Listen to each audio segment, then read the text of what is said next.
the fuck ever. Good We're morning, live. everyone. Welcome to the Daily Whatever Show. I am Dana Dubois, I'm Lawrence Winterman. and I have no audio, Lawrence. Again, Oh shit. the StreamYard thing. I'll be right back. Okay. Well, Ah, you know what?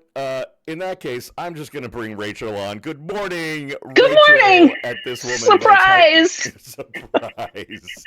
You and I get to do the show open while Dana figures out her audio issue. Okay, awesome. How the Um, hell are you? I am great. I've gotten over the hump of my jet lag, so that's excellent. Um, I drank way too much whiskey last night, so Dana Ooh. took codeine.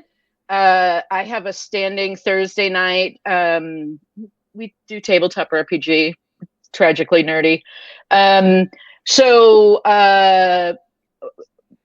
standing 4 hour murder hobo situation. There's Dana. Oh, and I mean, hey, you had me at 4 hour murder hobo situation. I And love it's joining into a conversation. For, that ends on murder hobo. Right. You join at the words murder hobo. I have 4 hour murder hobo situation, which I does sound mean, like an indie band from like 2006. When it it, was like, Yeah. and here's you the will thing. know It us makes by the total trail of sense to dead. me. Yeah. Obviously, there's lots of booze involved there. Yeah, it is. Everybody sort of shows up and with their drink of choice, and I am a whiskey drinker, so I drank way too much whiskey last night while murdering. Oh, well, that Excellent. sounds like a Yeah, fun way to spend a Thursday night, doesn't it? murder and whiskey, man. Dana, the barely contained judgment in your voice. No, no, I'm in earnest. That sounds No, like it a was. legit fun way. You know me, Lawrence. I'm like, I can go out and drink bourbon and do weird shit. I'm all in. Yeah, yeah, I'm all in. it was fun. It's the same group of people that I've been playing with for a long time, and Murder. You've we been have playing all. murder with. Yeah. We play Pathfinder and Dungeons and Dragons and some other stuff, Nice. but we I have alternating characters. So this week was a character that is a female character based on the Andrew Tate ethos. Oh, Oh, Everything that comes out of my mouth is the most toxically masculine, miserable, just oh, and everybody green flag that nobody recognizes what I've been doing, and I've been doing it for a year. They're like, we fucking hate this character. We're going to murder you at some point. And I'm like, I will murder you first. right. oh my God. Oh But my God. Hilarious. I, none of them understand where this comes from. They're like, who is this character? And I'm like, no background. right. No background. And You, this is me working out my own toxic masculinity. Oh my God. uh, That's Rachel, that hilarious. I gotta ask you this: have you Uh, read Dungeon Crawler Carl? I have not read Dungeon Crawler Carl. Is Dungeon Crawler Carl on Substack? No. So it's a book. It's a series Oh, of. okay. Nope. So it's this whole lit RPG Okay. genre, right? Like it's written from the point of view of a character in a dungeon crawl. Oh Um, God. Oh my gosh. uh, Add to cart. Give me a right. second. The premise sounds dumb, right? If I was going to summarize it for you right now, you'd be like, "That sounds so stupid. I hate it." But it is honestly, it's 8 books now. It has evolved into one of the most interesting, well-developed character-driven series I've read in maybe ever, with I'll have to lots of find it. commentary on toxic masculinity and late stage capitalism. Like it is fucking brilliant. Matt Dinneman, Seattle writer, Dungeon Crawler Carl. You got to check it I out. I I promise you a have good time. I will absolutely check it out because I read a lot. So but Dungeon I don't crawler. read that Dungeon Crawler Carl with a C or K. Carl with a C. Perfect. Yeah, It and sounds. and his familiar, the cat, his girlfriend's cat that he gets stuck outside with at 2 a.m. in the morning, Yeah. ends up being lifted essentially and becomes sentient and talks. So Princess Donut, the Queen Anne chunk, who is the Cleveland Grand Champion winner. And she is a magic dealing smartass who basically embodies the persona of a prize winning long-haired Persian tortoiseshell cat.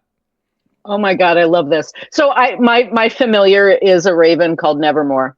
And so yeah, I will absolutely there are so many layers to my nerddoms, it's not even funny. Wow. My nerddoms have nerddoms. Right. Yeah. Your nerd characters themselves have weird Yeah, nerd yeah. Yeah. I love it. Me too. Well, I with our usual morning bumble on StreamYard where I lose audio and have to come back. I missed the initial intros. Rachel, have you been properly introduced? Have you No. introduced yourself? Did we just jump right in? No, we just jumped right in. We just jumped right in. I was like, oh shit, Dana's gone. I don't want to do this alone. Rachel. I was just multitasking, minding my own business. Right. It is always a delight to have you on the Daily Whatever show. Rachel, aka This Woman Votes, introduce yourself to the folks at home in case somehow someone on this live does not know who you are. Okay. I write This Woman Votes. I also have Trustable.blog, which is business, tech, AI. We're all gonna die by AI. And then, a host of other things. Anything that I can do rabble rousing wise on the political side. And by the way, like if you compare the two, I am way more prolific politically than I am on the business one. I'll put out 2 or 3 articles a month on the business side. I write almost every day on the political side. This is all. Have you seen the pace of news? I mean, it's breathtaking. It's breathtaking, but it's also, Lawrence and I were talking before we sort of went online about how sort of the tension between autism and ADHD. The one thing that I find incredibly difficult is making myself do something that I don't find interesting. If I don't find it absolutely fascinating, I'm fucking out. Yeah. I would just call that the gifted kid phenomenon. And as I'm thinking about it, I'm like, was gifted kid just euphemistic for ADHD autistic back in the day? Yeah, Rachel, I literally had to quit jobs because they were not interesting enough. Yeah, I'm so sorry. This is boring. I have to go now. Right. This is not what you said it was going to be. This is literally you lied in the most boring topic matter ever. I gotta go. Yeah, the irony. We had talked a little bit about sort of the twice giftedness. I am empirically smart, but on the other side of things, I also have a learning disability in dyscalculia. And so the irony of me spending the better part of a 30-year career doing very high-level maths is what it is. That is a certain kind of irony, right? Like, yeah, I really don't like math and I'm not great at it, but my entire career is. I have a literal learning disability related to math, and yet here we are. And it isn't that I'm not good at math. My brain calculates math, but I cannot show my work. I cannot tell you how I arrived there. I have like this block when I look at numbers that just, it just is incredibly frustrating. See, that's really interesting because I did not do well. Like, I did well in math up until the point where they started making you show your work, and then I was like, I literally don't know what you're asking me. Like, and so I've always kind of moved in the world as like, I'm just not good at math. But see, the thing is how we teach math is devastatingly bad. Right. Like, and I, we all grew up in the same era where at some point our dad looked at that and said, "Oh, that's new math. I can't help you. Go see your mom," because that, there was a change that happened in how math was taught in like the 70s, early 80s. And then you kind of fast forward into the mid 2000s when they started shifting math again to a more sensible base 10 approach. And then again, there was a whole generation of parents going, oh my God, they're changing math. Yeah. Yep. Can I just Oh, God. brag on my family for a minute Yes. here? My brother-in-law, who retired from the military, went back to school to get his education degree, became an elementary school teacher, a fourth grade teacher. He advocated to his principal that they should switch the way they teach fourth grade so that the kids To Common move Core.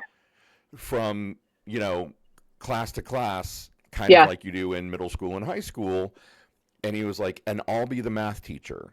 And and then they segmented the kids and sort of, like, God help me, like high, medium, low, right? The Yeah. ones who need some extra help.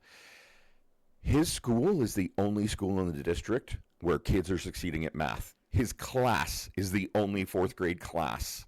Which is succeeding. Incredible. Yeah. Incredible. There was so much resistance to the Common Core rollout. And I think some part of it is, new math. Math is math. Why are you changing things? And how they teach Common Core, it was so confusing to parents who had only learned by rote, right? Right.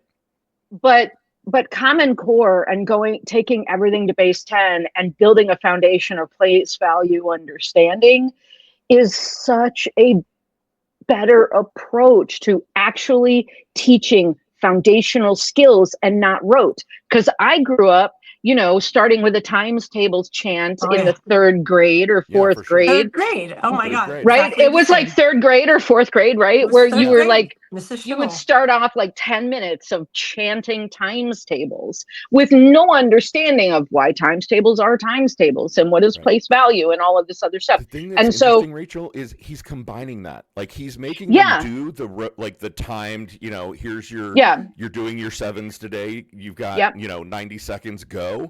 And then incorporating it with Common Core, and his kids are able to process in real time, right? Which none of the other grade levels can do, except the kids who had him the previous year in fifth grade. That's it. Yeah, I think the way that we teach today is, everything is based on moving everyone forward and keeping everybody in the same groups and sort of training toward the mid, right? Everything that we do across all forms of primary education is about the average. Everybody's just striving for mediocrity. And that is why we are where we are today. Yeah. Dana, didn't you kind of encounter stuff when the girls were kind of encountering harder math? Like, wasn't there, like the way it was being taught, wasn't there something with one of the girls at least about math? There were a lot of things with the kids about math, but they did do Common Core, and I do remember going to help them with homework and being like, "Oh wow, the way you're doing this is way different than the way I did it." Right. Yeah. Right. But checking your math the way I did it, it looks like you're doing this right. I have one child who is naturally just not good at math, and I hate saying that about a girl. But like it has never come easily to her. She's in this STEM high school, very small classes, amazing teachers, and she's in calculus. She has an A-, so she's studying. She's doing it. Right. But you She's ask working. her, we'll be shopping and I'll be like, oh, this is 15% off, or even 10% off. How much are you saving? And she's like, Mom, don't ask me math. And she's graduating. Like, it just doesn't come easily. And then I have another one who it comes to her really easily. So I do think that there is a propensity, there's just a natural skill, and then we, hopefully can teach them to do the best that they can. My math thing is that I'm secretly good with practical math, and I don't like to tell people because I'm a word nerd. But like calculations in head like that of like, oh yeah, you take 1 0 off and then another half and then you're like I can do those things quickly. But as soon as we hit like geometry, trigonometry, spatial math, because I have a learning disability for anything spatial, ask Lawrence, I have no map here. It's all verbal skills compensating for it. Right. Then I blaze out. But Yeah, my biggest challenge, this is not what I thought we'd be talking about today, but as I'm launching my kids in the world, especially the one who's not great at math, I'm like, understand that compounding interest is scary Right. because they will, Right. the I can credit card teach you no companies, other lesson. and Right. I've simplified it to don't go into debt Yeah. when you're in college, Yeah. especially like they're going to come at you with a million credit cards and you love Sephora. Don't fall Right. for it. They will give you enough rope to hang yourself. Right. Uh-huh. Look at Lawrence as the warning case. Didn't say Don't. that. Look at me. I mean, I ended up going into a lot of credit card debt in college because the cards were just do not spend the horrible. money expecting that you're going to get that promotion, because somehow it never works out. Right, right. Well, you know what? It's fucked up Friday. Yes, it is. It's been a Indeed. really fucked up news week. It is delightful chatting with you all, but I also feel like we should talk some about the news and some about this brilliant article that you posted a couple of days ago. And I see you've already lapped me that you have a new article 6 hours ago. I haven't read that one, so I can't discuss it with you. But Well, it's not. That one is really about a piece that I read in the Foreign Affairs magazine that Hillary Clinton wrote. It's worth looking at because it's about sort of patriarchy and feminism and all that. But the dating Things that apps Hillary one. Clinton has no experience with whatsoever. What Right, would she and know? anything you write is going to be worth reading. First of all, let's just start there. Thank you. You're welcome. And are we okay if we start by talking about this not safe by design article that you wrote, or do we want to talk about Sure. the fact that we're at war? I mean, let's feature Rachel's article, and I'm sure we can get to war pretty easily. How many steps does it and take? you know what? My fucked up Friday isn't even about war. So whatever you guys want to go on. Mine directly. either. Mine is not Okay. directly. We tend not to pick the big story like the shootings yesterday, Right. and the war, because we assume we're going to talk about those together. But so I'm going to put this link in the chat for everybody. This article, I love the dark green, by the way. It totally matches the wall behind me. The background color of your article. Not safe by design, dating apps, predatory risk, and the dismantling of women's protections. Now, anyone who reads my work or listens to me yabber on this channel knows that I have a lot of experience on dating apps. I have thankfully not experienced some of the situations that you're outlining here of women who have been injured or obviously killed. I've experienced that. Yep. By men they meet on dating apps. And I had never considered some of the safety questions that you're asking in this story. First of all, can you give like a high level summary of this article? Because I was about to, and I think you'll do a better job of it than I will. So, the basis of it was an article I read on The Atlantic talking about this DC cop that was using dating apps as a predation tool to find victims. He was drugging and raping women.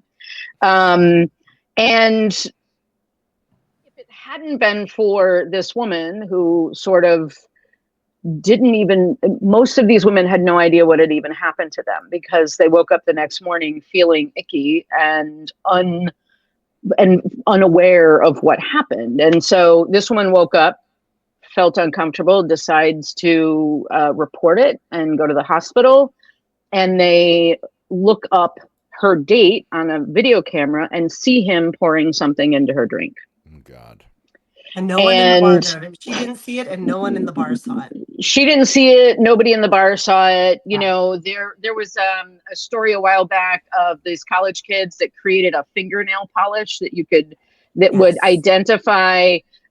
There's companies that sell those little cup condoms that you can put around your cup if you're in a bar that, just to protect. There's this not walking away from your glass. There's like a jewelry pendant you can dip in. The fact that there is a cottage industry of drink detection is indicative of how ubiquitous the use of rape drugs are. And so the article really isn't about the ubiquity of rape drugs so much as it is about the fact that all of these companies have done nearly nothing to protect the safety of women. I included a little anecdote of my experience. I went out with a guy, and this was a funny, very quickly escalating story because he was a volunteer police or volunteer fire department fireman, and so he couldn't really sort of leave his area. So I went up to him. We decided to take a hike by ourselves in the woods because What? I have a pathological fearlessness. So I'm Wait, an you went on idiot. a hike with a first date, Rachel? On a first date, yeah, I do it all the time because Rachel, people should understand I am just as prone to violence as they might be. I am a murder hobo after all. But so here's the background. The place that we're going is normally I ride a motorcycle, right? So because I don't own a car. And so he's like, well, you're kind of going to need 4-wheel drive to get out here. And I was like, oh, okay. So I borrowed my cousin's truck. And this was when I was living in Texas with my cousins. I borrowed my cousin's truck and I give his cell phone number to my cousin just so that he can, just in case, blah, blah. We go to the place. We have a nice hike. He is charming and funny and cute and, great. I get back to the truck and there are 25 missed calls from my cousin. And the last text message says, we're loading up weapons and heading your way. And I was like, whoa, what's going on? I called him immediately. I'm like, God. What the hell is happening? He's like, you're in the woods with a murderer. Because oh my God. My cousin, for what it's worth, is incredibly protective. And he took the guy's cell phone number and ran a background check on it. And immediately, it returns murder, kidnapping, and racketeering. And he went to prison in the state of Texas and was a card-carrying member of the Aryan Brotherhood of Texas. Oh my God. But he's cute How and good funny, looking though, was right? this guy? He was cute and funny and charming. And I was like, what the fuck? Right. And boy, could he fill out a pair of jeans. And I was like, I get home. My cousin is literally on the lawn, clutching a sheaf of paper in his hands, going, I printed everything. And like, I'm like, buddy, what? And then he calls me. He's like, I had so much fun. Like, we should go out again. And I was like, oh, I have a problem. Let's start with the Aryan Brotherhood and end with kidnapping and murder. And he's like, well, technically I didn't murder anyone. I just ordered someone else to do it.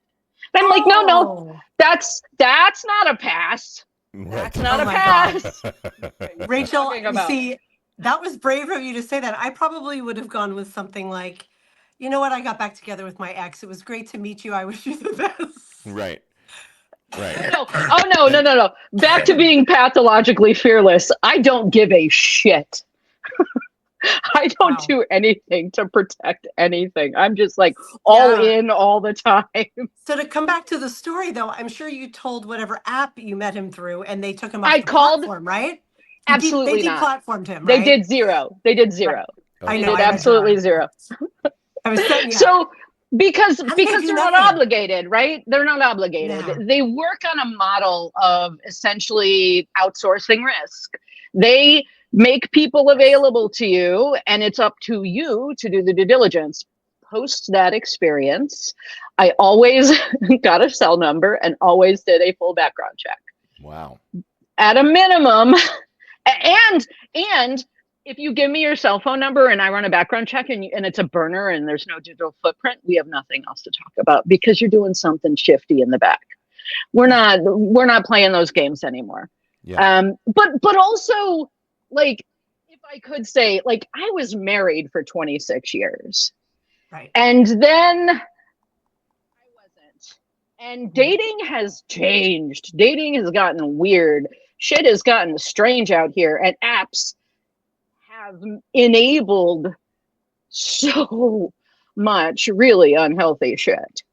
Yeah. Now, Why do you think I have also, an endless supply endless of supply fodder, an of endless just story fodder? Yeah. Well, I mean, and the gay dating apps are no better, right? Like Oh gosh. no better. I've gotten to a point where if someone messages me and they have a profile without a picture and they don't have location turned on, I'm like, bro, I'm not even talking to you. You're instantly blocked. Like, Done. Yeah. here's the thing, man. Your mom is not on this app, right? Like, if you put your face here, your mom is not going to see it.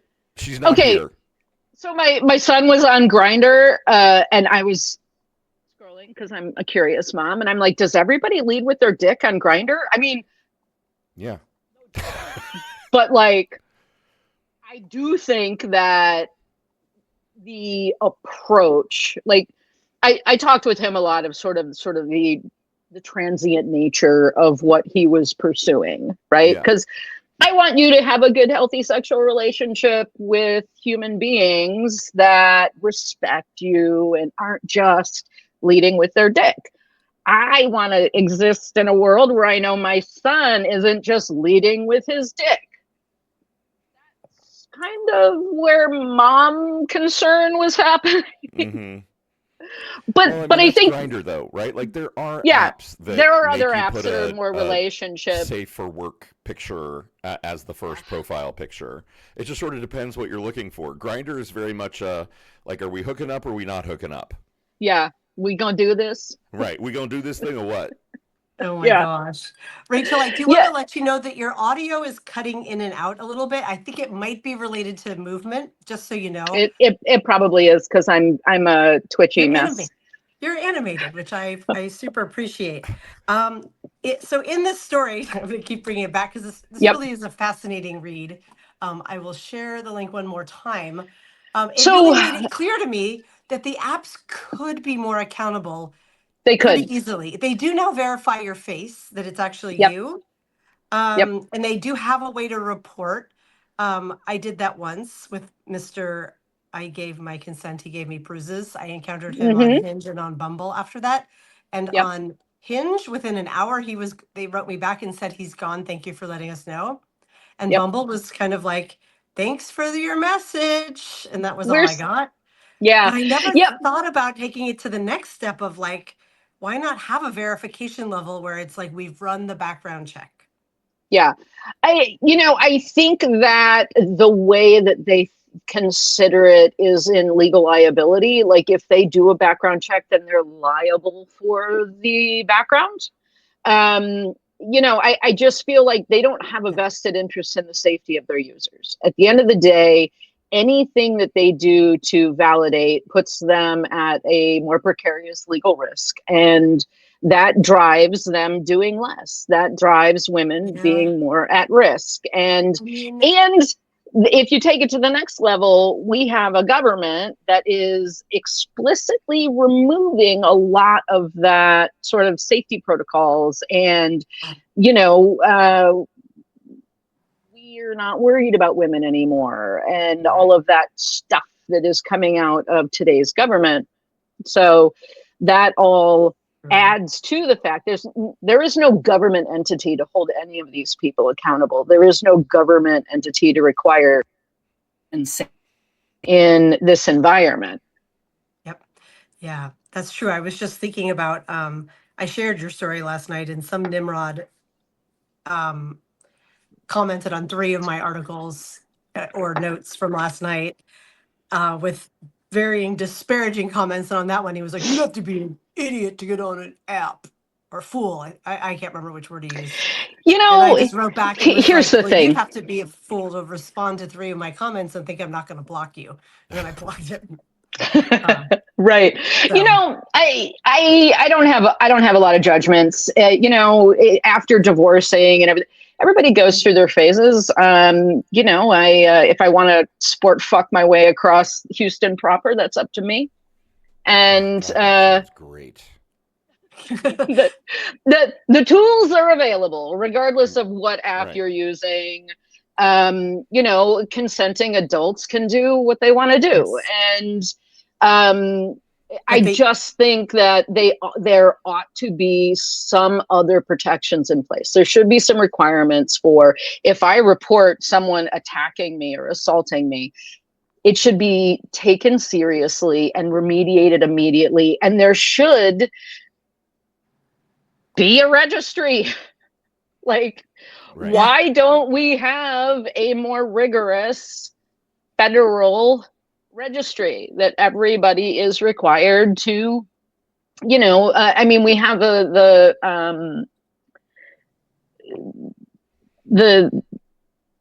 what do they call, my brain just blanked, the, you know, the registry for child rapists and sexual predators and sex offender registry. Sex offender registry. That was, Jesus Christ. That was the word I was looking for. But like, yeah, there should be a direct. The thing is a data set, sex offenders, an app. I mean, this is not a hard technological solution. No, this is a really easy solution. When you were like, oh, there's liability and all that, I'm like, wouldn't the Bumbles and the Hinges and all of that of the world just use a third party and say like they're responsible for, you know, Dana, if anyone's do you remember Integrity ID? Do you remember the startup I worked on like 10 years ago that didn't get off the ground because I think it was too ahead of its time?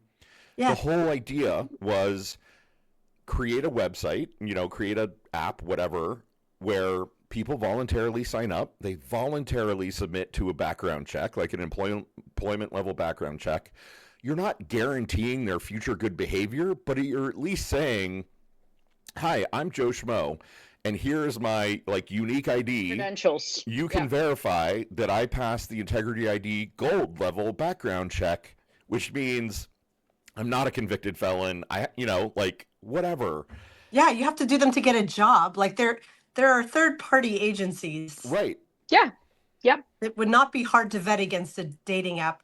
And not every, you can opt into it, but as a woman, I could be like, hey, if you don't have that badge, exactly, we're not meeting. Exactly. We have nothing to talk about. In the same way that if you don't have a digital footprint or you're doing something, you know, something but we dicey. have to outsource that, and the women have to typically pay to have the membership, you know, to do the proper background checks and all of that. I pay $29.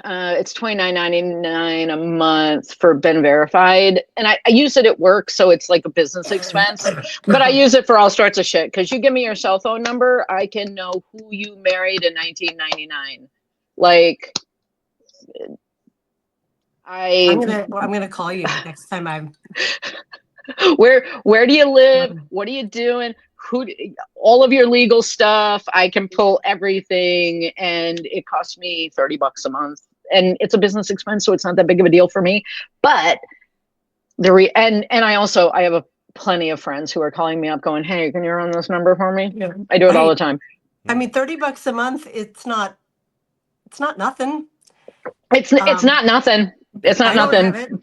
I don't have it. I just do, you know, I Google and and that's probably not enough. Well, it's as soon as someone starts using a different phone, or, you know, I've had the same phone number since 1996. Yeah. So my digital footprint is enormous. If someone has no digital footprint in 2026, it is a giant red flag. Someone just joined our chat named Spells from a Disposable Camera, and I love that username. I love it. All one word. That's a great username. Y'all, it's Fucked Up Friday, and I think it's getting to be about that time. Yeah. Lawrence, are you frozen? I see a message here from Lawrence that says, my internet died again. Lawrence it's snowing in Seattle, which I didn't know was coming. Usually, like, we have like news flash, snow, and Snowmageddon, because you get half an inch of snow in Seattle and the whole city shuts down. But I opened the back door to let Kira out, and there were big fluffy flakes coming down this morning. It was such a nice God, surprise. I love that. First of the season. Yeah, in March. We had no snow this year.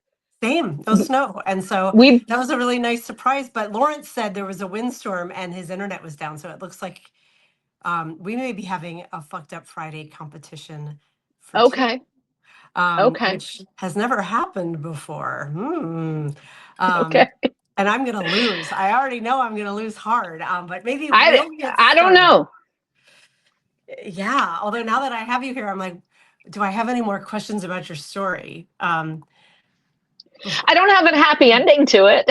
No, well, you do kind of, because you have like, this is what needs to happen. Well, this is what needs to happen. I feel like most of the stuff I try to put out something that should happen. I as a human need to put out something prescriptive.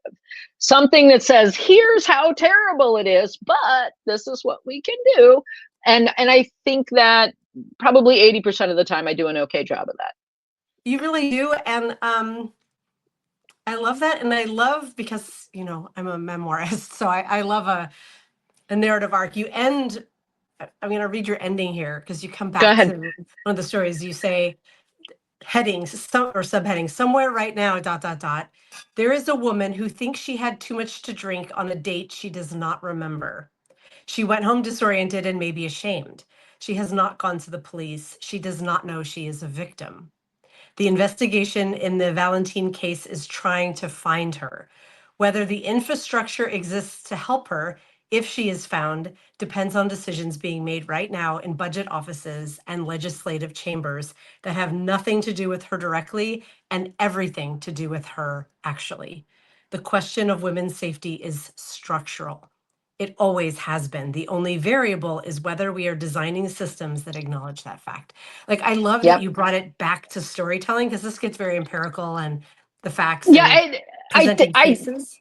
Tend to write that way. My brain is sort of very systems oriented, but I think that a lot of times we lose track of the human impact of everything that we're talking. We lose the people, we lose the humanity of it. And the more and more that you see sort of with AI and everything that people are sort of working on and putting out there, you see that loss. And so bringing it back to the human aspect is important, because that's what we're doing. I mean, we're messing with people's lives in ways that is detrimental to their thriving. And in an environment, go ahead. That woman, those women are absolutely out there. They're absolutely out there. I mean, the lines that you draw, I mean, the Pellico case was huge, and it made the news, and it was devastating. And like, what was the Pellico case? That's where her husband was bringing people in. Yeah. Oh yeah, of course. Her husband was bringing people in to rape her under while she was drugged, right? And then it turns out that her daughter. Lawrence, can you say something? I can't hear Rachel now. Oh shit. Can you hear both of us? I can hear both of you. God damn it. Fucking StreamYard. I know. I don't know. It's so weird. I don't know if this happens to other creators, but this happens with me all the time, and it makes no sense. Yeah. I hear both of you. Okay, you hear both of us, but Dana, okay. I'm sorry, Dana. Just stick it out, or should I leave and come back? I think you need to leave and come back. Okay. And then we do Fucked Up Friday, because then we do Fucked Up Friday. Yeah. Okay. For those who don't know, Substack has launched a new feature. I don't know if it's rolled out at all levels yet, but Substack is actively trying to go after StreamYard and Restream and all of those. So there's a new recording studio in Substack. I wasn't aware of that. It rolled out last night. Oh, it launched last night. Okay, so I mean, I was trying to, set up my own and go through all that, but then I realized, you can't even schedule if you're not on an Apple device and all this other stuff. So I definitely want to play with it some more. I want to do it in a way that I can commit to it, like do it regularly. But I don't know. Yeah, Dana, I don't want to. Go There's a ahead. new recording feature, I saw. recording studio feature on Substack. Yeah, I read about it, and I joined Christina God's live for a bit last night. And I opened it and I was like, I don't know, this doesn't look that I'll play with it. Right. Because I was like, do we still need StreamYard? I mean, I think we do. I don't think so, but I don't. It says recording studio. I don't know if it's only for pre-recording. Like I don't yeah, it's I don't know if Substack, this, so it's half baked and not well explained. that sounds like Substack. Welcome to I don't know that Substack. it can stream out to YouTube and Facebook, where we have a massive following. We do have a lot of friends on Facebook, but none of them. We never have anyone on the lives on Facebook. But you never know. Maybe one day. I don't. I'm We're not slowly on. building on YouTube. I'm not on Facebook, but I when these download, I put it directly to YouTube. But I also have no following over there either. I Yeah. don't. I do nearly nothing to actually market or grow an audience. I'm trying to figure out. There's so many different directions to go in, and that's actually one of my pain points of the moment, is trying to figure out Right. how to get how to grow. It's tricky because Substack is in such growth mode right now, and so many huge creators are flooding it. Well, there's so many people. There's so many people coming over from TikTok, where Yes. you've got these million plus creators coming over from TikTok, and then just flooding the Substack notes with the same TikTok videos they were doing on TikTok, but now they're producing them on Substack, which, I mean, good for them getting off TikTok, but also, maybe not so great for us. I feel like what you guys are doing in bringing on smaller creators, bringing on people with interesting ideas. Yesterday's show was so fucking good. Oh my God, Dr. Amber Hall. I know. She's coming back in a month. If you have not read Eve by Kat Bohannon, you should read it. It's infuriating. It is all about the science behind women's healthcare, and it is fantastic. But when she was talking about menopause and all of that stuff, I spent years on Adderall, right? And then right at about the beginning of perimenopause, hormones start changing, and Adderall made me homicidal. And as a murder hobo, that's not, I guess, so bad. But the words kind of cut off there for just a second. I heard hummus. Hummus is great too. So good right now. Let's get some hummus. Girl, a little tahini, a little garlic. Hummus? Oh my God. Yeah, it was just. It was like I had to go off Adderall, and now I'm just raw dog and ADHD, and you add that to all of the other complexities that are happening in my brain. Raw dogging ADHD is very funny. Yeah.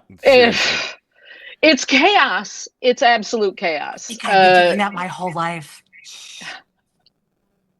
Well, I didn't get diagnosed until I was 32. I had 8 years of comfortable medicated functionality. And then all of a sudden hormones were like, "No, bitch. I know you just got used to this. You just got used to functioning, but no more functioning for you." Oh my God. You're getting some shout outs in the chat from other people who are also raw dogging ADHD. So right? Wait, Laura has worried about Dana here. I know. Hold on. My chat froze a while back, but Laura Tompkins says worried about Dana. I'm not sure why you're worried about me. Let me know. You mean this 2-week cold that won't go away? Yeah, it's getting better, but woo. Slowly. Well, there's no sunshine to bake it out of you. Right. True. You need some time in the sun to just bake Dana, the phlegm out of you. In Seattle this morning? What's that? It's snowing in Seattle this morning? I texted you right before the show started. Yeah, I just opened the door to let Kira out, and there were big fluffy flakes coming down, and I was like, yeah, Rachel and I were talking about this while you were gone. Okay. It was like, holy cow, first snow of the season in mid-March. Okay. It was lovely. I don't know if it's still doing it. It is sad because it was finally starting to get light before our show, and now All right, that's can gone. I do Fucked my up fucked friend. up friend? Rachel, we Yes. normally, Yeah. as you may know, we let people choose. Yeah. You can choose first, second, or third. But I kind of want to go first, just on the off chance, the wind blows a tree out here or Yes. something, and my internet goes away again. Do it. Perfect. Okay, so I'm just gonna upload a video file because apparently when I got cut off, the video file went bye. Oh, here we go. So, all right, I'm about to add this to the stage and play it. So, for context, this is Sam Altman, who is the CEO of OpenAI yesterday. So this clip is about a minute and a half. It's like, like a minute, 20 seconds or something. So it's not long, but I think it encapsulates my entire fucked up Friday argument, which is holy fucking shit, the AI tech bros, you guys. And I think the business of every other model provider is going to look like selling tokens. They may come from bigger or smaller models, which makes them more or less expensive. They may use more or less reasoning, which also makes them more or less expensive. They may be running all the time in the background trying to help you out. They may run only when you need them if you want to pay less. They may work super hard, spend tens of millions, hundreds of millions, someday billions of dollars on a single problem that's really valuable. But I'm pausing it there just to say billions of dollars on a single problem. Okay, Sam Altman. We see a future where intelligence is a utility like electricity or water, and people buy it from us on a meter and use it for whatever they want to use it for. Dispensing it like a crack demand dealer. That we see for that seems like it's going to continue to just go like this. And if we don't have enough, we either can't sell it, or the price gets really high and it kind of goes to rich people, or society makes a bunch of sort of central planning decisions that I think almost always go badly about, we're going to use our limited compute supply for this and not that. Yeah, goddamn society deciding, that we're going to use our compute capacity to cure cancer. Fuck that. Yeah. Rich people can buy These So the best pesky thing humans to me throughout all the history of capitalism, innovation, whatever you want, is to just flood the market. Yeah. Flood the market. That's it. Just flood the market with billions and billions and billions of dollars worth of compute capacity. Trillions of dollars to build out new data centers and electricity generation. Because you know what? We're going to take all of that clean air and clean water, and we're going to convert it into electricity that we can use to mine intelligence that we will sell back to you on a fucking meter. Fuck you, Sam Altman. and the horse you rode in on. And the horse you rode in on. I Quit mean, ChatGPT, everyone. Even though Claude is sucking right now and driving me crazy, it'll catch up. well, yeah, go ahead, Rachel. I want to hear your comment. No, I mean, look, an environment where AIs cannot produce any sort of proof of safety for human use. I think that we are in a really bad place. I shared a piece this morning by the Mentat project that's talking about sort of AI warnings are going from yellow to red. Yeah. Oh. Ethical AI will still injure you. Ethical, responsible AI will still cause harm because everything about that AI is based on the requirements and demands of the user, right? And so until we get to, and part of the reason that I commented what I did is because I've been working on a piece that I'm submitting to ACM, which is kind of a big, credible, computer organization. And, my belief is that, as I stated earlier, we need a registry, a tokenized, distributed, not driven by the government, because AI is a transnational technology. You cannot expect 200 countries to legislate, because each one of those legislatures have been captured in one way, shape, or form by capital. And so what we need is real proof of safety. What we need is a real registry. It must be renewable and tokenized and distributed.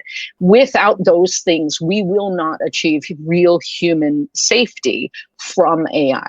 Right. And none of these guys All are of that going to slow say, enough. none of these guys are slow. I mean, we live in a world driven by the ethos of move fast and break shit. Break things. Right. Yeah. Like And a government following the same path. an American military. Right. Yeah. Thank you, Rachel. You're helping make the I'm case sorry. for me that, like, I'm sorry, I didn't want to drag this into the dumper, and I didn't want to give you the win. I mean, you're not. But Yeah, no, you're helping me make my case. Also, Dana, Laura Tompkins is a retired respiratory cardiologist, PT, maybe, and she's concerned that you have pneumonia. Go back to your doctor. Really? Yes, Okay. she can hear it in your cough. Well, Lawrence can attest that since I was a kid, I've always had really big, yucky coughs. It is true, but I'm still going to listen to the person who Listen was to the in medical- doctor. I'm also on my seventh and final day on Doxy on antibiotics, and I still sound like this. Look, honestly, I had something last year that required 2 rounds of antibiotics, where the first round they were like, okay, well, that didn't work, so now we're going to give you, like, I don't know, horse antibiotics or whatever. And that did finally work. Like, maybe you need that. Also, we've got 6 minutes left, so sorry. Who's next? I can go next if you want, Okay. Rachel, because I think you're going to win. I know. I you're no, gonna I have a don't killer think. streak. I don't think I'm going to win, because I think Lawrence kind of loaded the gun on this one, and I'm also going to take a real ageist bullshit position. So go for it. Okay, so I'm putting mine in the chat here. This just happened last night. Trump names Erica Kirk to key advisory board of U.S. Air Force Academy. This is apparently a really big, important role advising the Air Force. Erica Kirk. Is she Shield Maiden of the Air Force? Like Kristi Noem is now Shield Maiden of the Americas? You know, I don't know what her title is. She's on the board. And I know and the White House spokesperson said Erica Kirk was a perfect choice to succeed her husband. So I guess maybe he was on this board. And so anything with Erica Kirk, I'm probably going to bring on Fucked Up Friday, because I think she's one of the most fucked up characters in this entire like alternate reality we've all somehow ended up in. The hypocrisy of Erica Kirk like makes my brain hurt. But as part of researching this for Fucked Up Friday, this is what put it over the edge to win. I used Google. I just said, did Charlie Kirk serve in the military? And usually Google defaults to the AI view. No, it was just like all, and it were these very like, you're not answering the question results. I had to go click into the AI one, and I think that's weird. That I'm like, are they obfuscating that he never served because Republicans always have this bullish, like, oh, military cops thing, but they almost like the leaders never serve. I don't know, and the Democrats have always served. But hold on, I have a screenshot of when I clicked into AI and finally got the answer. No, Charlie Kirk never served in the military, but get this, application rejection. Kirk reportedly applied to the U.S. Military Academy at West Point in 2012, but was rejected. He later claimed, sometimes sarcastically, because sarcasm's so appealing, that his spot was given to a, quote, far less qualified candidate due to affirmative action. So she's the perfect one to fulfill Charlie Kirk's legacy of, oh, somebody beat me because a white man is so persecuted in the military. We're at such a disadvantage in the military, crocodile tears. That's my Fucked Up Friday pick. Why the fuck is Erica Kirk advising the Air Force? Look, Little Miss Sparkle Pants does not belong advising anybody. I wouldn't take her advice on fashion, let alone what to be doing with our military. Whether it's some spiritual, some nice hair. I mean, she does have okay hair, but she's got a team. I could have great hair if I had a team. Same. That's true. I am annoyed by the existence of my hair most of the time. So it is what it is. But, looking to the Charlie Kirks and the Erica Kirks of the world for, like, I don't know, spiritual guidance. I mean, I don't know what the fuck these people do. Other than the fact that they can stand on a stage and confidently be absolutely full of shit. Right. Yes. They can grift is all that they can do. That's what Rachel, they can do. Okay. So my pitch for Friday, I'm going to read it directly. 98-year-old federal judge suspended for mental fitness appeals to the Supreme Court. Oh. Okay. 98 years old. And this woman is appealing to the Supreme Court to have her ability to adjudicate restored to her. And I'm going to take a real unpopular, probably ageist view on this, but God damn it, the American military has an age that you should depart. Right? They have a mandatory retirement up until you reach like the general level. It's somewhere between 62 and 64, right? You can be a general and be 64 years old. My grandfather was a general. He retired at 64, drummed out, and then spent another 5 years in Mogadishu with USAID, and he went and got his more education, and he did a whole bunch of shit. It wasn't that he was not competent. But the American military recognizes that you are not at the top of your game at 64 years old. You're done, right? I'm 57. You guys are in my generation. Like 98 years old, there should be a mandatory retirement. It is such absolute bullshit that you get a lifetime appointment as a judge. You get a lifetime. It's bullshit that Ginsburg didn't retire at a point where Obama could have replaced her. Instead, we end up with this absolute shit show that we have today because people don't plan for their retirement. Instead, they take these lifetime appointments and then just fuck things up for everybody. So that's my fucked up Friday. You're not getting any pushback from me. I'm 100% ageist on this. Like 98, you're done. You don't need to work. Well, and so other judges, she was essentially she was on the U.S. Court of Appeals for the Federal Circuit, and her cohort of judges basically voted to say, "Oh, you should not be handling cases anymore." Right. Because her original cohort of judges are all dead. They're all dead. Right. She's outlived most of them by 30 years. This woman was born in the 20s, for Christ's sake. She was born in 1920. She's not even a boomer. No. She's like a young silent generation. Right. Or whatever was before that. I don't even know what was before that. I take this all the way in. Right? Yes. I take all this into all of this ageist, all of my feelings about what's going on with our legislature and our Senate. Our Senate is getting older and older and older and older. You're saying in the chat, like, love Jim Clyburn, but you're 83, dude. You're done.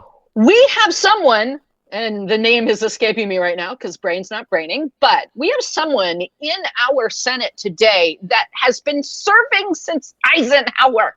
Chuck Grassley. There you go. Eisenhower. Jesus Christ, Eisenhower. Yeah, I don't think that's ageism. I think it's hubris that people won't leave. Hubris. And train the next hubris. It should become baked write into an the article system. about hubris and Ruth Bader Ginsburg somewhere, Dana. Like, I feel like I wrote that article somewhere. If you didn't, you wrote, like, we have talked about it so Biden, many times. Like, come on, Joe. You were supposed to leave halfway through and make Kamala president so that she could run as an incumbent, you stupid motherfucker. Right. So that we would be folks. forced to have a woman president. Get us over that milestone. Right. Because had he done that, had he thought of sort of, and I think that some part of this comes back to my frequent rant on how so many people's inability to think consequentially, right?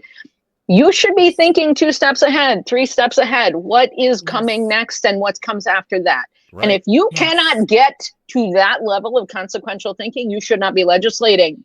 Right. Like Or the presidenting. unintended or presidenting or judging, Or like Supreme Court judging.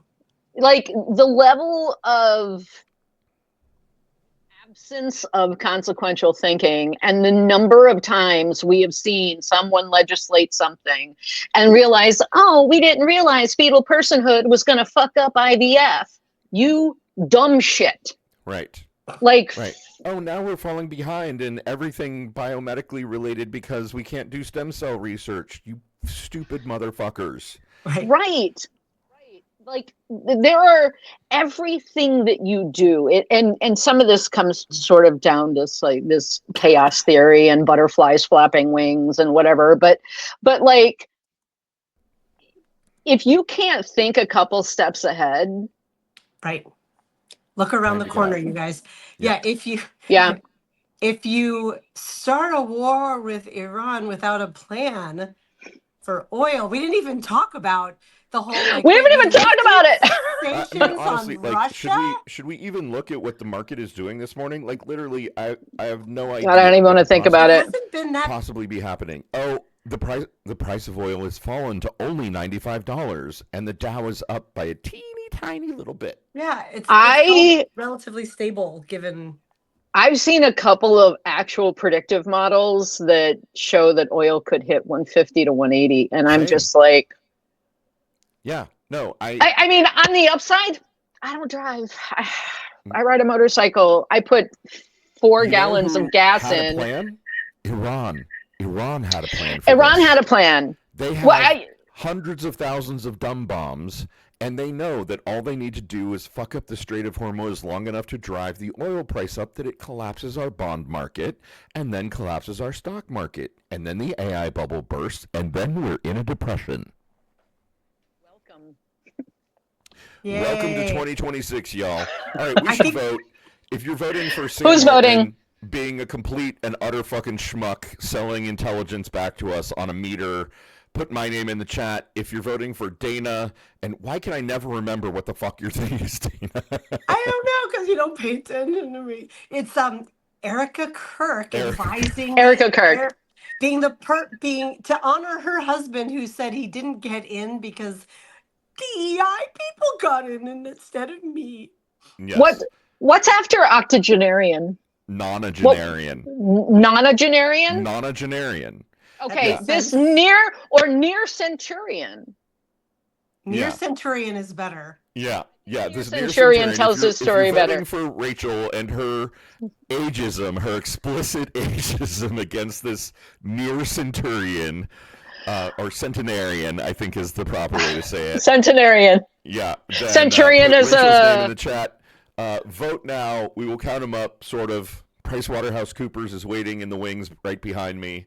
As they always are.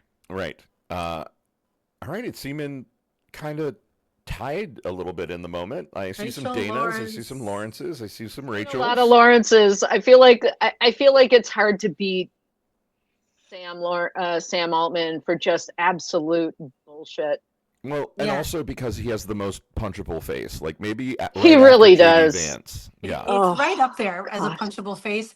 Also, if you didn't know what you were watching in that video, like it almost, I really love ASMR videos, and sometimes they do those accidental ASMRs where someone's just speaking and they'll post it with an ASMR tag. And he almost seems like he could be like a self-help guru talking like he doesn't look like he's not delivering in a tone that makes you realize like this is It's terrifying all and so evil. innocuous. Yeah, it's just Yeah. like, we're just going to meter things. Yeah. And it'll be a resource like electricity, maybe, and we'll just throttle it because the government won't be able to make good choices. Only Right, the and if billionaires. there's not enough, it'll just be really expensive, and only rich people will buy it. He's not a problem. he makes the most heinous things seem just commonplace. Right. And this is where we're going. Right. It's like Like Sam. Yeah, these I people thought of tell that- you what they think, Right. and we should listen. I thought of that scenario too, Sam, and I wrote a dystopian science fiction story about it. You fuckhead! Like My Right. God, how do you not get that what you're saying is a really bad sci-fi story? Did you so have you ever read Fall, Dodge in Hell by Neil Stevenson? Not yet. I was talking with Nick Perro about this this week. The premise of the story is a bunch of billionaires basically end up like upon their deaths uploading their brains into these big servers, and billions and billions and billions of dollars is spent maintaining these brains in these server clouds. Right. And there's a lot of like subplot, and as Neil Stevenson does, but it literally is my worst nightmare. The idea of eternal life to me is horrifying. It's part of the reason that I'm not religious. The idea of an afterlife, fuck you. I want nothing to do with that. Thing to do with that. When I'm done, lights out, off we go. Yeah. Well, like best wishes. I got to read that because that sounds like a great fucking story concept. But like the entire center of the country, he refers to as Ameristan, because basically the Midwest east of the Mississippi, they're going up to one of the characters is heading up into Iowa, and they have to have an armed escort to get into Iowa.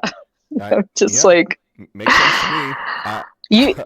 This book becomes more relevant every single day. Every time, like I have referred to this book more in the last 6 months, where I'm just like, fucking Christ. You remember how Sarah Palin could see Russia from her house? I can see Ameristan. You can see Ameristan from your house. Yeah.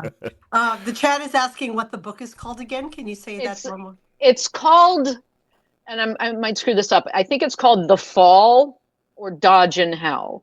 And Dodge is like the main character. He's the first one that gets uploaded into the servers. And then The Fall or Dodge in Hell. It's called Fall semicolon or Dodge in Hell. Yeah, it was a book that I came very close to throwing across the room multiple times because it is my literal nightmare. Yeah. The idea of waking up sentient in the cloud is horrifying to me. I gotta check that out. And the need that so many of these people feel, like, when you talk about, Peter Thiel talks about living forever, and what a nightmare. Yeah. I just don't understand it. I mean, I think it's part of the reason. Hasn't he seen The Good Place? Living for an afterlife without purpose and without end. It's only the ending that gives the time meaning. Right. Yeah. Sorry, spoiler alert if you haven't watched The Good Place. Yeah. Please, just when I'm dead, I better be fucking done. All right. Like, the chat is asking who won Fucked Up Friday. I think me. Oh, we already got distracted. Lawrence, was it you? I think it might be you. I think it's Lawrence. But all amazing. Like, even, I don't know, like this reality, this timeline we're living in continues to get so fucked that, like, every week it's like, oh yeah, no, all three of those are super horrible and they're valid. Right. They're all valid. Yeah. They're all fucked. Yeah, they do end up all being sort of like, I don't know, Ty. We didn't even talk about the shooting at Old Dominion or at the temple. We didn't talk about the 4 American pilots that crashed their plane in Iraq and are now dead because they were, we're in this stupid war. So now we've got more American casualties. I have the Hill up on my browser right here, kind of in my eye line, and a headline just popped up. Pentagon plays down Strait of Hormuz quagmire. Don't need to worry about it. Okay. Oh, Pete Hegseth says we don't need to worry about it. Thanks, Pete. Oh, you're pretty. Pete's on it. Right. Pete's on it. We're good. That's what he tells the women that he roofied about herpes the day after, or getting their STD checked. Don't worry about it. Everything's fine. I took care of it. God. Oh, you're so cute that you think you understand this. We got it. Right. We got it, you guys. It's just the Strait of Hormuz. It's just the All Strait right. of Hormuz. It's not even a It's big so deal. far away. Most Right. people, Don't worry, you're pretty Americans, ahead. couldn't tell you where that's at on a map. Yeah, I've gotta open my window here and see if snow is sticking. No, it looks like rain now. My child Oh. is texting, being like, "Why no snow day?" And I'm like, No "Because snow. there's no more snow anymore. Come on, it was like a few flakes, but that's how things work in Seattle typically. Like, you Well, see friends, I flake, could we talk to the gotta two go." of you literally forever. In the Yes. cloud, All day. after we're all uploaded into the cloud, Rachel, talking like this forever and ever and ever. You can't do that because you'd have no hands, and Right. no weapons. So sorry. You're stuck with There's us. there's so many scenes in that book. There's this scene in this book where he's talking about he's in the cloud. He's sort of become aware that he's in the cloud because he first wakes up and he's just like a tingle of electricity. The descriptions of it are so visceral that it just fucks with me, right? But there's this one scene where he's trying to form a tree in the idea of a tree in the cloud, and I'm just like, it was upsetting. It was upsetting to me. Yeah. So upsetting. I gotta read it. On it, like You you got- sold me on it so hard. I'm in. You go read Dungeon Crawler Carl. I I'll read this. am downloading Dungeon Carl to definitely doing it today. Nice. Oh my nice. gosh. And a final really sweet comment here from Change Champion. Dana and Lawrence, you are my favorite part of Fridays on Substack. Aw, thank you. Thank you. That really means a ton. And today extra great because Rachel is one of my favorite parts of Substack, kind of hands down. Thank you. Rachel, Thank I you. fucking learn something every single time I read your stuff, and I can't tell you what that means to me. Like it's really awesome to meet somebody who thinks very deeply about the world and sees it for how fucked up. Uh-oh, did Lawrence just freeze for you too? Lawrence that was froze. Lawrence froze. I think with that, it's probably That's time okay. for He us was to- starting to make me feel uncomfortable the way you made him feel uncomfortable on his birthday. So That's right. You were like, compliment. Don't give me a life forever. stop. Don't give me compliments. So wonderful to have you here. I will sign off on behalf of Lawrence and me. I appreciate you guys having We me appreciate and you so much. We will have you back. raising some hell. All right. Raising some hell. You keep doing it. Love you, mean it, everybody. Thanks, guys. I hope Bye. Lawrence is turning this off because he's got the StreamYard. So we can leave, but if the live just keeps going and it's dark, you guys. It just keeps leave. going. Yeah, because Lawrence has to turn it off. He's got the StreamYard account. So All right. Bye. so Thanks, bye, Dana. everybody.